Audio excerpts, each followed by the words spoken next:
Merhaba arkadaşlar, hoş geldiniz tekrardan. Bugün çok önemli bir konu hakkında konuşmak istiyorum. Bir narsist olan, işte toksik, zehirli her neyse bu tip ilişkilerden kurtulmak çok zor. Ve bunu sizlerle nasıl yaptığımı ve nasıl anladığımı paylaşmak istiyorum. Yani herhangi bir insanın, herhangi bir arkadaşımın, herhangi bir etraftaki insanın da bunu yaşayabileceğini göze katıp bunun olmamasını istediğim için bu videoyu çekiyorum. Çünkü ben çok zorlandım. Daha da çok zorlanan insanlar olduğunu düşünüyorum. Ama bu video özellikle ailenizdeki narsistlerle alakalı değil de öyle bir insanla bir ilişki yaşıyorsanız çok önemli. İnanın kadın erkek fark etmez. Bu videoda biraz ciddi olacağım. Çok hareketli olamayacağım. Benim için çok ciddi bir durum. Bence ciddiyetinin çoğu insanda farkında olduğunu düşünmüyorum.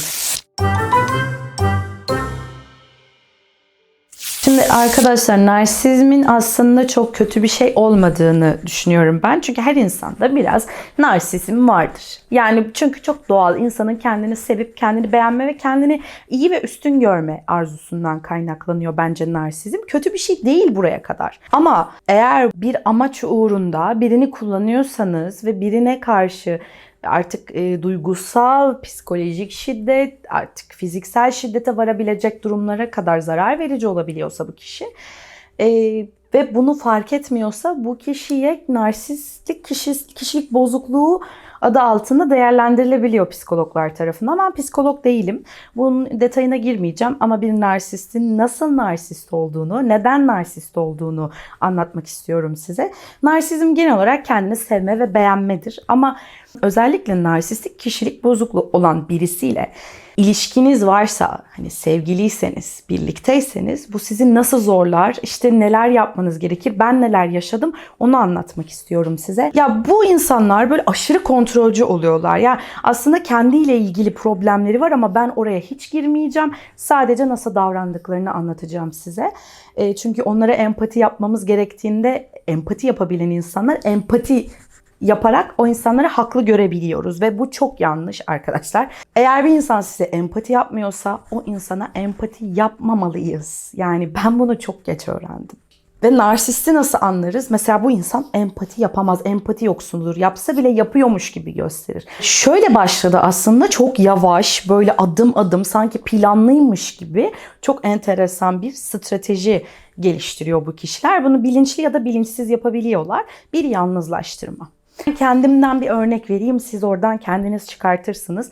Ben bir arkadaşımla birlikteydim. Evet, arkadaşımın problemleri olduğunu, çok da iyi bir insan olmadığını, ya iyi bir insan ama hani kendiyle ilgili problemleri olduğunu biliyordum. Biraz bencil olduğunu biliyordum ama ben bunun üstünde çok fazla durmuyordum. Çünkü arkadaşlığımız onun bencilliği üzerine değildi ve çok samimi de değildik aslında. Benim erkek arkadaşım yavaş yavaş o insanları hayatımdan uzaklaştırmaya başladı. Nasıl yaptı bunu? O insanlarla işte istemsizce tartışmalar yaparak, hatta belki bazen ben tartışmıyorum, o kendisi tartışıyor o kişiyle falan, bu gibi durumlarla karşılaştım. Zamanla etrafımda insan sayısı azalmaya başladı ve ben onu tanıyamamaya başladım. Çünkü kendimden de uzaklaşmaya başladım. İşte Elif'in saçı kara, yani bu yüzden seni kıskanıyor, sen sarışınsın, seni kıskanıyor falan gibi küçük küçük laflarla böyle yavaş yavaş kanınıza giriyor ve o kadar yavaş ve o kadar ince şeyler ki buna inanamazsınız. Bir süre sonra fark ediyorsunuz. Aa, ne demiş? Hadi canım falan oluyorsunuz ama tabii bunu anlamanız için o bir sürecin tamamlanması gerekiyor. Hani bir günde olmuyor. Birkaç yıl içerisinde yavaş yavaş gerçekleşiyor. Çünkü hiç kimse birdenbire sizin onun kötü yanınızı görmenizi istemez. Özellikle bu kişi narsistse zaten içten içe biliyor öyle olduğunu ama bunu asla size gösteremez. Çünkü kendisini üstün görüyor bu kişi. Bir de bu kişi böyle zamanla size bir ilgi gösteriyor, bir ilgi göstermiyor. Bir ilgiyi azaltıyor, bir vermiyor. Hani bu gibi beyninizdeki dopaminle oynuyor arkadaşlar. Nasıl? Mesela size bir gün, eğer bir erkek ya da bir kadın size bir gün çok ilgi gösterip bir gün hiç ilgi göstermiyorsa, burada bir dengesizlik varsa, ya size yeterince değer vermiyordur ya da sizi ağına sokmak istiyordur ki bir ilgi gösterip bir ilgi vermeme durumu da beyinde sürekli bir dopamin uyarılıp geri çekilmesine sebep oluyor ve size bağımlı oluyor. Tıpkı uyuşturucu gibi. Ben tartışmalarımızda susup köşeye oturup tek başıma kaldığım zamanları hatırlıyorum ve bu çok acı verici. Çünkü bir partnerden aslında istediğimiz şey sevgi, şefkat ve ilgidir, değil mi? Yani aslında en basit, en ince temeldir ve ama siz kendinizi kötü hissettiğinizde boşlukta hissediyorsunuz. Yani sizi yalnız bırakıyor. Zaten bir tek ona ihtiyacınız varmış gibi davranmaya başlıyor bir süre sonra. Çok enteresan bir durum ve yalnızlaştıkça kendinize de yabancılaşıyorsunuz. Çok çok acı. Bir de çok enteresan bir taktiği var bu kişilerin. Bilinçli veya bilinçsiz gaslighting denilen bir olay. Olay bildiğiniz stratejik manipülasyon yöntemidir. Duygusal manipülasyon yöntemidir. Sizin kendinize yabancılaşmanız için çok çok çok etkili bir yöntemdir. Size gaslighting yapan bir insandan şu cümleleri duyabiliyorsunuz. Hani bunu birçok yerden araştırabilirsiniz ama ben bunu yaşadığım için söylüyorum. Sen onu yanlış biliyorsun. O olay öyle olmadı. O olayın doğrusunu ben biliyorum. Bak ben anlatıyorum şimdi gibi başladı. Ben bu konuşmaları aslında bazı arkadaşlarımın ilişkilerinde de görüyorum. Mesela çok enteresan. Hayır sen onu doğru bilmiyorsun. Bir iyi bir kötü, bir iyi bir kötü. Yani bir övüyor bir sövüyor. Ya arkadaşlar bu çok dengesiz ve sağlıksız bir durum. Kişiye çok yıpratır, çok zarar verir. Yani kimse böyle bir ilişkinin içinde durmak istemesin. Ama o kadar bağlayıcı, o kadar bağımlı oluyorsunuz ki siz bu ilişkiye. En uzun süren ilişkiler böyle oluyor. Çünkü o kişiye gerçekten sevip bağlanmıyorsunuz. O kişiye bildiğiniz şey gibi hani mıknatıs gibi bağlanıyorsunuz. Uyuşturucu bağımlılığı gibi bir şey bu. Bir bağımlılığınızı atar gibi bu kişiden kurtulmanız gerekiyor. Bu arada gaslighting ile ilgili bir video hazırlamayı düşünüyorum ileride. Bu konuyla ilgili önerileriniz olursa veya deneyimleriniz olursa benimle paylaşırsanız çok sevinirim. Çünkü gaslighting'i yaşadıktan sonra benim bütün bedenimin ve fizyolojimin ve psikolojik olarak kimyam değişti. Ondan sonrasında toparlama sürecini çok zor. Yani şöyle bir şey var. Aynaya bir yabancıya bakıyormuşsunuz gibi düşünün. Siz tamamen değişiyorsunuz. Yani bu insanlar evet hayatımıza giren herkes bizi değiştirir. Ama bizim benliğimizi yok etmeye çalışmaz. Bu çok önemli bir faktör. Eğer sizin benliğinize saldırı hissediyorsanız bir ilişkide o ilişkiden bir an önce uzaklaşmanız gerekiyor. Siz bir ilişkide tehlikede olduğunuzu hissediyorsanız bir an önce harekete geçmeniz gerekiyor. Tabii ki bu öyle hani bir günde 2 günde yapılabilecek bir şey değil. Kolay değil, kabul ediyorum. Çok zor. Böyle bir ilişkiden kurtulmak gerçekten irade istiyor. Bir narsisten nasıl kurtuluruz?